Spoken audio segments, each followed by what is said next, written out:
took a TDI side mount course. I was aiming for technical certification, and I want to talk about my experience. So essentially, I have experience diving with doubles, and I decided to try side mount after I kind of developed some like little neck issues. I believe they're related to carrying the weight of the doubles on my back. So I thought, like, you know, it got to the point where like even diving with a single tank was aggravated my neck and back. So it was frustrating for me to have this like continuous issue going on for a while, and I took a long break off of diving, and I decided to do a side mount course as a way to just see if like the weight is the problem on my back, and just experiment and see like if there's a way I could solve this problem I'm having, or if it's a good option, or if it's something I could do to dive while I'm healing, or just, you know, get my feet wet with a new skill. So I did the TDI side mount course, and I am a GUE diver. I did the GUE fundies and got the tech pass.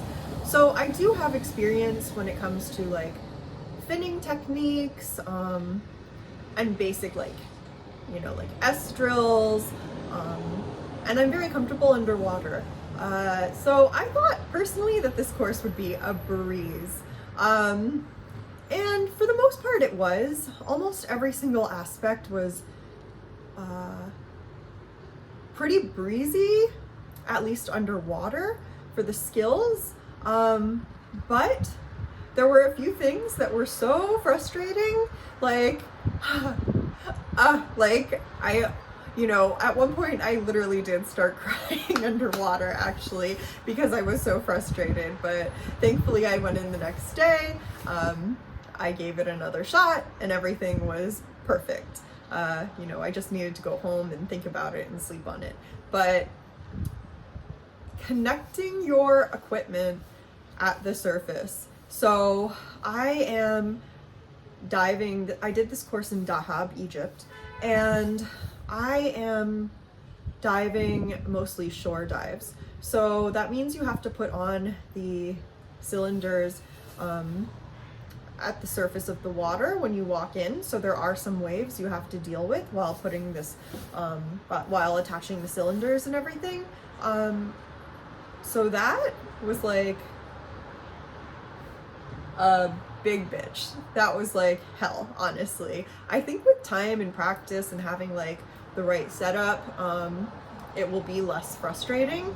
But getting the little bungee around the top of the tank, and just like, you know, connecting the bolt snaps on each side, was a little frustrating at first, honestly, and having all these extra new steps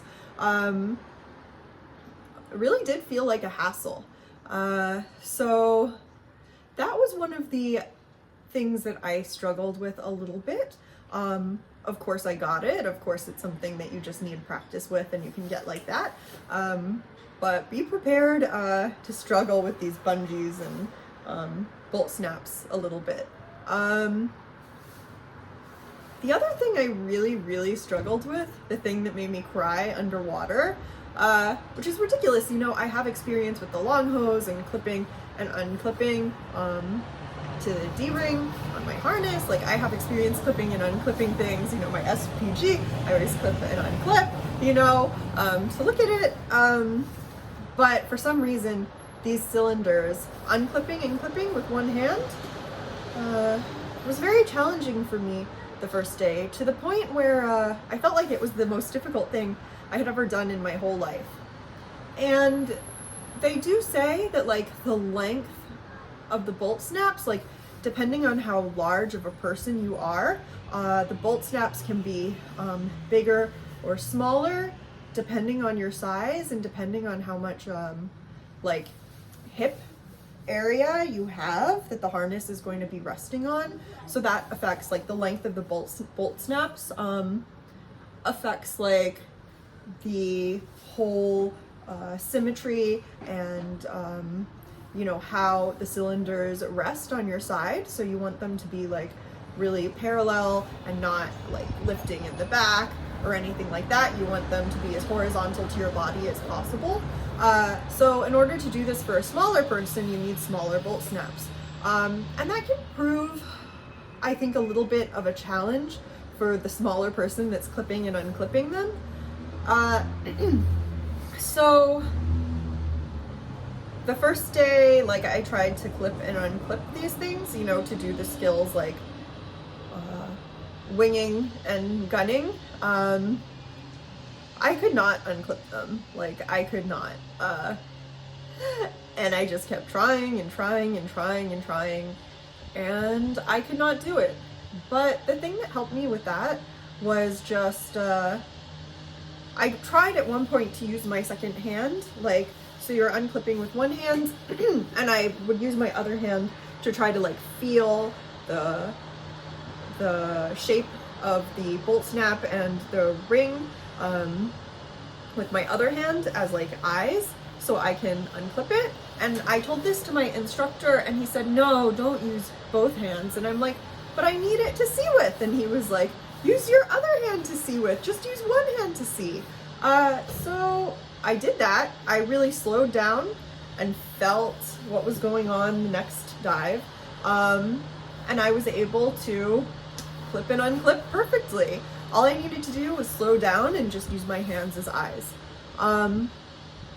So the skills that this course covers, we did a typical valve drill,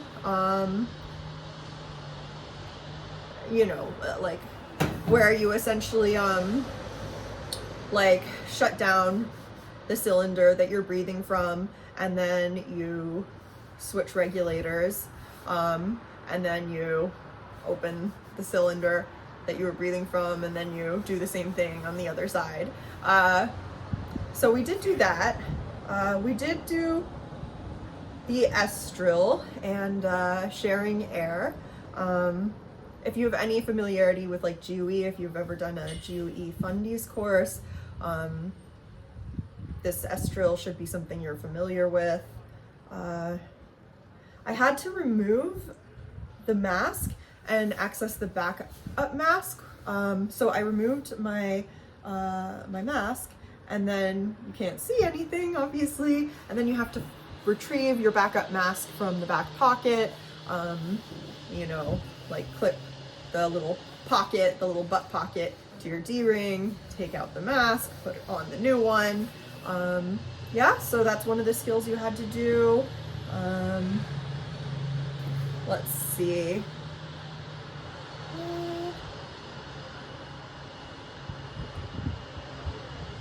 So another thing I mentioned already, you practice basic finning techniques. So finning, you know, backwards, the helicopter, frog kick, you do the little frog kick, yeah, I guess modified frog is the word. We also had to swim with both cylinders in front.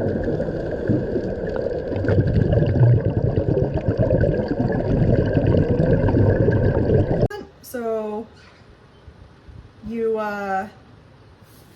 swim while pushing both cylinders in front, and also while you detach one completely and tie it, and then swim with one cylinder.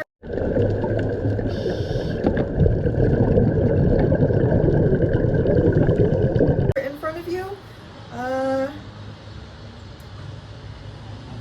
And also we had to do some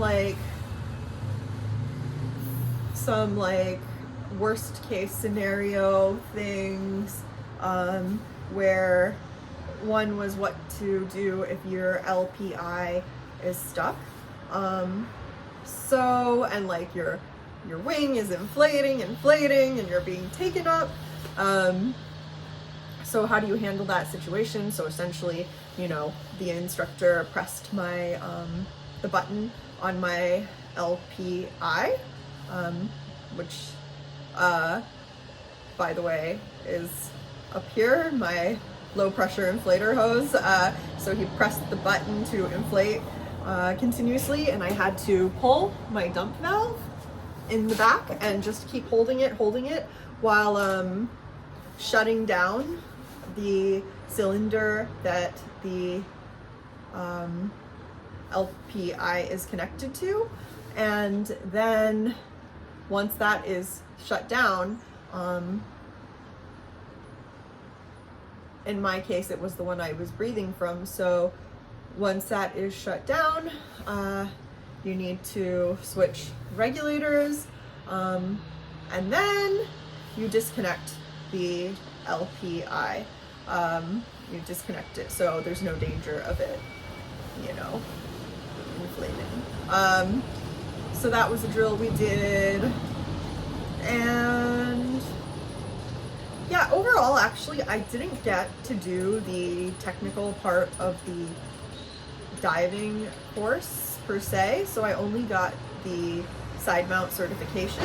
And that is because the first few dives, like, I hadn't dived in 3 months, and I didn't have the proper,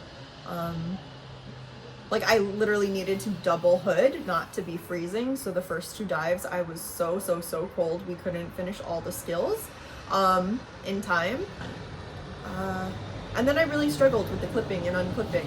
So that also took some time off.